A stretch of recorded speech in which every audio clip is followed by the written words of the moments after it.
wants to offer? I have a question.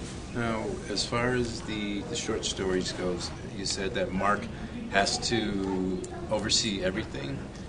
He just likes to be creatively involved. If there's something in the story that doesn't click, because his job is to put all the stories together in one book. He wants to make sure all the stories complement each other in some way. So if something needs to be tweaked, he wants to make sure that's why he wants to be involved with that process. Like if you have a set story and it's 10 pages long, we're flexible. But if it's a story that has nothing to do with any other, has no kind of really plot twist at the end like the other stories do, it just sort of ends and it doesn't go anywhere, then he might want to work on that with you. So it works with the others. Now, as far as the artwork itself, does he need to see the pencil stuff before it's inked? Yeah, I think he likes to be a part of all that process. So he likes to see stuff before it's finished, in case there's any changes that need to be made. He's been, like I said, he's been involved. I was standing at the convention, and he was talking to a couple of guys, and their artwork looked fabulous to me. It was amazing. It was very, very detailed. And he was giving them all kinds of interesting advice and points. And I'm not an artist, and I said to him afterwards that I didn't realize there are actual rules. I didn't realize that there are really things you should be doing and not doing. But I've been reading comic books for 45 years, and I know what I like. I know what I don't like. I know why this is good. I don't know that I can articulate it, and I don't feel like I, as a writer and not an artist, should be able to tell you as an artist, this is no good. I could say, I think you need more backgrounds. I think you need more of this. It would be better if you. But I heard him talking about character placement because you got to read the script because you got to know who's talking, and if if Ed and I are talking, then, and I have the first line of dialogue, then you want to maybe put me over there and Ed over here, because if you put my first line of dialogue, you're reading this way, and you're going to read the wrong way.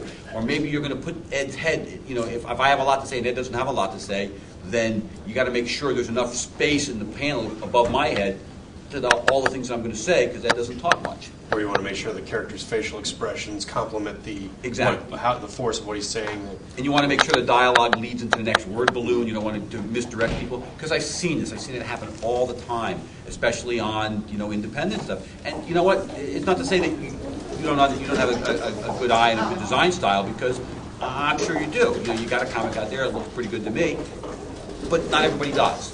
So he wants to just be involved in every step. He may very well not. He may very well look at it and go, "This is great," but he wants to see it. He doesn't want to be surprised. That's good that he pays attention to the subtle nuances, though. Yeah. I think with newer people that haven't been published a lot before, he's definitely molding you and he's working more with you. I think if you've been around longer, like Bob or some other people like James Webb, he looks at their stuff and it's stuff that looks very polished already, or it's stuff that he's seen before, and it's like simple tweakings, But so that's kind of how he works. There's always a good takeaway. Mark's criticisms are always awesome, educational. Every bit of knowledge that he's passed on to me in a critique has been. I don't mind criticism as long as you tell me how to fix what I'm doing wrong. It's not criticism; it's a critique. Right. There's a difference. Exactly. No, it's a very subtle difference. And the one thing I want to bring this up here, and it's something that I mentioned to Matt before, was that Bigger is his concept. It's his idea. It's his script, and it's his art. And he's got the guy. But he's got an editor working over him, and the editor he's got the editor giving him the right to say this works and this doesn't work.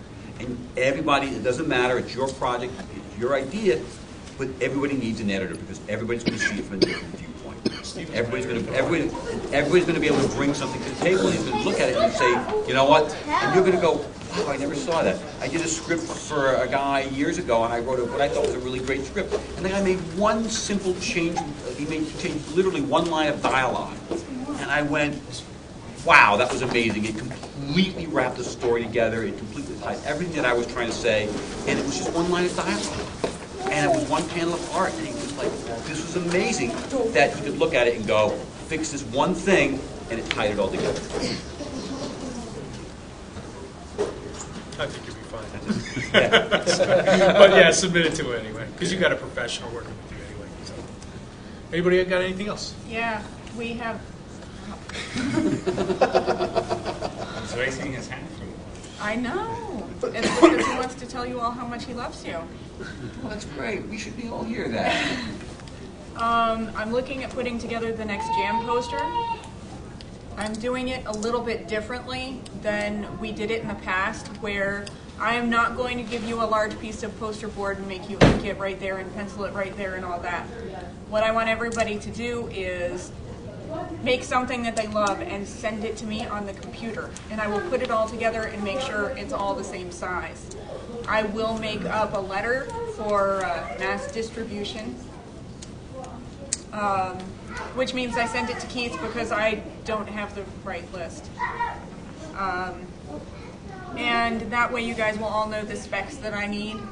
I need from you what color set specifically, or a reference shot, even better, so that way all the colors are appropriate for your character, as well as your piece at a high enough DPI where I can have it print and not look really bad next to somebody else's piece. 300 DPI is what you want. At least. At least 300. I've been forced to submit in 450 now, so.